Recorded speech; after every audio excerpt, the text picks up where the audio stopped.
नमस्कार. शोभाज kitchen healthy food तर्फे सर्वांना दिवाळीच्या खूप खूप हार्दिक शुभेच्छा. दिवाळी म्हटली की फराळ आठवतो आणि डोळ्यासमोर येते ती खुसखुशीत करंजी.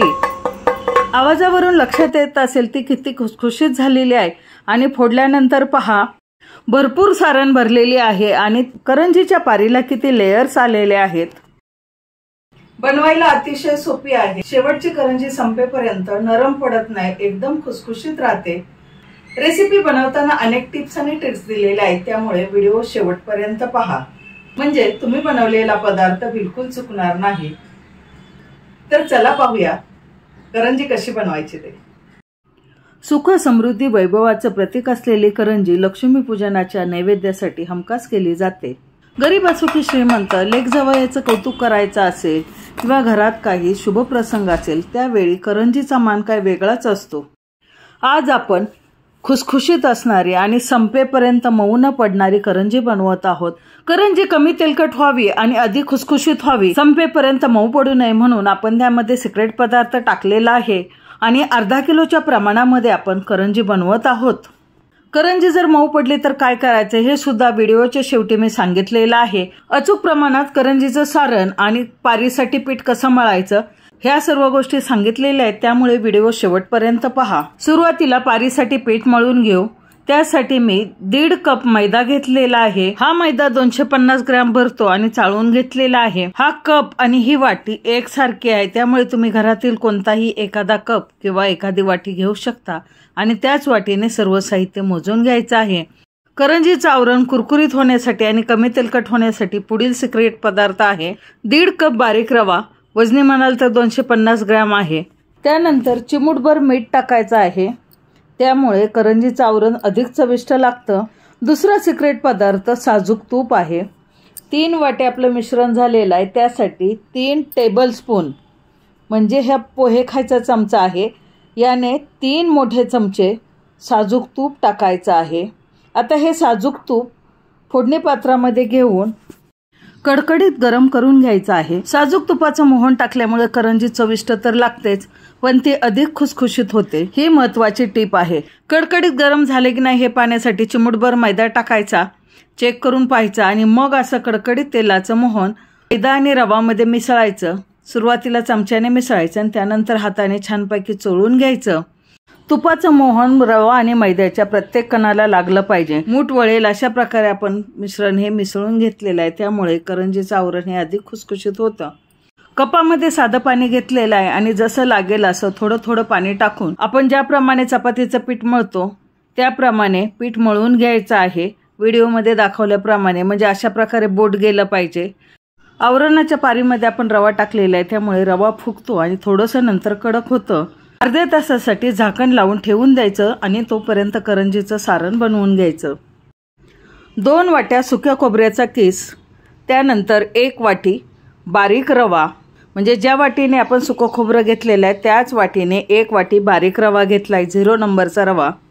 1 चमचा सुंठ आणि जायफळ पावडर, 1 मोठा चमचा किशमिशचे काप, 1 मोठा चमचा बदामाचे काप, 1 मोठा चमचा खसखस, 2 चिमूट मीठ आणि 1 मोठा चमचा वेलची पावडर. वाटीने रवा घेतलाय त्याच वाटीने 1 वाटी पिठी साखर घेतलेली आहे आणि हे सर्व भाजण्यासाठी साजूक तूप घेतलेलं आहे. मध्यम गॅसवरती पसरट आणि जाड तळाची कढई घेतलेली आहे. सुरुवातीला खोबरं भाजून घ्यायचं, फार लाल होऊ द्यायचं नाही. हलका कलर चेंज झाला की लगेच खोबरं काढून घ्यायचं आहे. सेम कढईमध्ये 1 चमचा तूप टाकलेला आहे. तूप वितळलं की त्यामध्ये 1 वाटी बारीक रवा टाकायचा. मध्यम गॅसवरती बारीक रवा भाजून घ्यायचा. 2 ते 3 मिनिट भाजल्यानंतर आणि रव्यामध्ये बदामाचे काप आणि किशमिशचे काप टाकले. किशमिश आणि बदाम हे रव्यासोबतच आपल्याला भाजायचे आहे. पुन्हा 2 ते 3 मिनिट मध्यम गॅसवरती रव्याचा कलर चेंज होईपर्यंत आणि खमंग वास येईपर्यंत रवा भाजून घेतला आणि खोबरं ठेवलेलं होतं त्याच ताटामध्ये रवा काढून घेतला. खोबरं आणि रवा मिक्स करून घेतलं. जर तुम्हाला खोबरं हे बारीक हवं असेल तर मिक्सरवरती बारीक करून घेऊ शकता. रवा आणि खोबऱ्यामध्ये सुंठ आणि जायफळ पावडर टाकली, वेलची पावडर टाकली आणि कढई अजून आपली गरम आहे. गरम कढईमध्ये 1 चमचा खसखस आहे ती भाजून घेतली. लगेच भाजली जाते आणि भाजलेली खसखसी खलबत्त्यामध्ये कुटून घेतली. तुम्ही मिक्सरमध्ये बारीक करू शकता आणि सारणामध्ये मिक्स केली. त्यानंतर 1 वाटी पिठी साखर आहे ती मिक्स केली. पिठी साखर हे तुमच्या गोडीनुसार कमी जास्त करू शकता. अजून अर्धी वाटी तुम्ही पिठी साखर टाकू शकता. त्यानंतर 1 चिमूटभर मीठ टाकलं. कोणत्याही गोड पदार्थाची गोडी वाढण्यासाठी चिमूटभर मीठ हे आवश्यक असतं. आणि आता साराने हाताने एकजीव करून घेतलं. करंजीचं सारण तयार झालेलं आहे. जेव्हा तुम्हाला वेळ असेल त्यावेळी आधी तुम्ही सारण करून ठेवू शकता आणि हवाबंद डब्यामध्ये हे सारण महिनाभर टिकतं. तोपर्यंत आपलं आता पीठही छान भिजलेलं आहे. तर पीठ हाताने 5 मिनिट मळून घ्यायचं. थोडंसं कडक झालेलं असतं. आवश्यकता वाटली तर थोडासा पाण्याचा हात घ्यायचा आणि पीठ छानपैकी मळून घ्यायचं. छोटासा गोळा अशा प्रकारे हातावरती दाबून पाहायचा. जर पिठाला तडे गेले नाही तर पीठ परफेक्ट झालेलं आहे. ही आणखी एक महत्त्वाची टीप आहे. पिठाचा रोल करून अशा प्रकारे कटरने एकसारख्या गोळ्या करून घेतल्या. आता पोळपाटावरती 1 गोळी घेऊन लाटायची आहे. जर गरज भासली तर पिठीचा वापर करायचा आहे. साईडलाच मी मैद्याची पिठी ठेवलेली आहे. जशी लागेल अशी थोडीशी पिठी घेऊन हलक्या हाताने पातळ अशी पारी लाटायची आहे. जाड ठेवायची नाही. आवरणाची पारी पातळ असली की करंजी ही खुसखुशीत होते, नरम पडत नाही. या उलट जर तुम्ही जाड पारी ठेवली तर करंजी खुसखुशीत होत नाही आणि ती लवकर नरम पडते. अशा प्रकारे मी 7-8 पाऱ्या लाटून घेतलेल्या आहेत. आता हे आपण भरून घेणार आहोत. तर पहा किती पातळ आहे. माझी बोटं दिसतात इतकी पातळ आहे. एकाच वेळी फार पाऱ्या लाटायच्या नाही तर अशा थोड्या थोड्या लाटून करंजीमध्ये सारण भरून मग त्या झाकून ठेवायच्या आहेत. पोळपाटावरती 1 पारी ठेवून त्यावरती सारण जे बनवलेलं आहे ते 2 चमचे टाकलं. तुम्हाला जेवढं हवं असेल तेवढं तुम्ही भरू शकता. पण सारण गच्च भरलेली करंजी अतिशय छान लागते.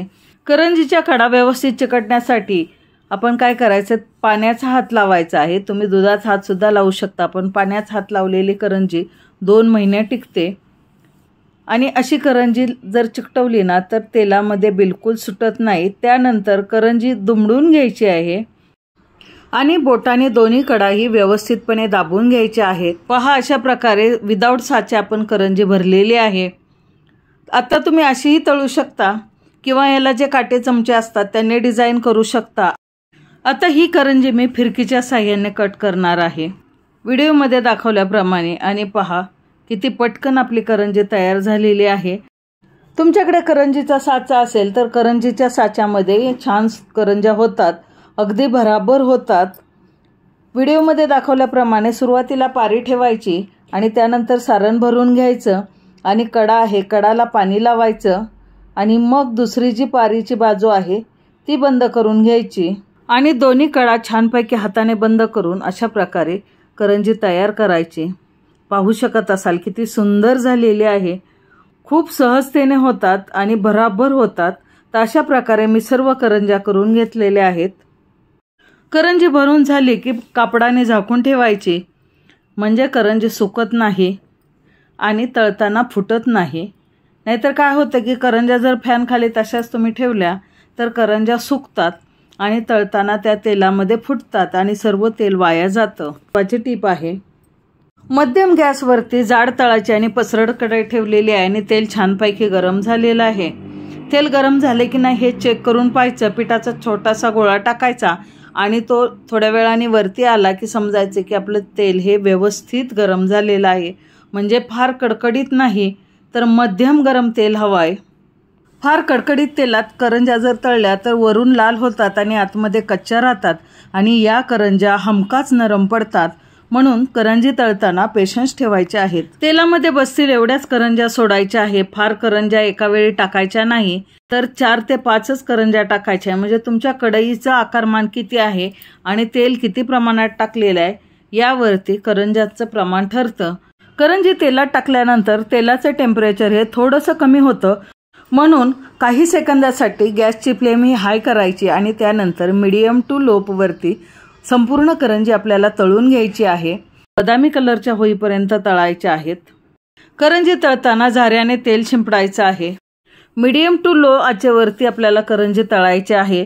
फार फास्ट गॅसवरती तळायची नाही. नाहीतर काय होतं करंजी बाहेरून लाल होते आणि आतमध्ये कच्ची राहते आणि मग 1-2 दिवसानंतर ही करंजी नरम पडते. तर काय करायचं, अशा लालसर होईपर्यंत मध्यम गॅसवरती किंवा मंद गॅसवरती करंज्या तळून घ्यायच्या आहेत. आणि पाहू शकत असाल आपली करंजीचा कलर किती सुंदर आलेला आहे आणि बिलकुल तेलकट दिसत नाही. जवळून पहा किती सुंदर करंजी झालेली आहे आणि अगदी टम्म फुगलेली आहे.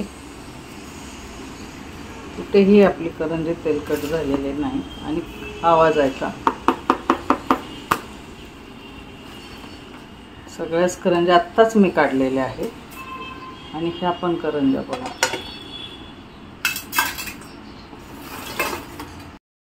पाहू शकत असाल आपल्या करंज्या किती सुंदर झालेल्या आहेत आणि कुठेही तेलकट झालेली नाही करंजी आणि एकही करंजी आपली तेलामध्ये सुटलेली नाही. तळल्यानंतर करंज्या पूर्ण गार झाल्यानंतरच हवाबंद डब्यामध्ये ठेवायच्या आहेत.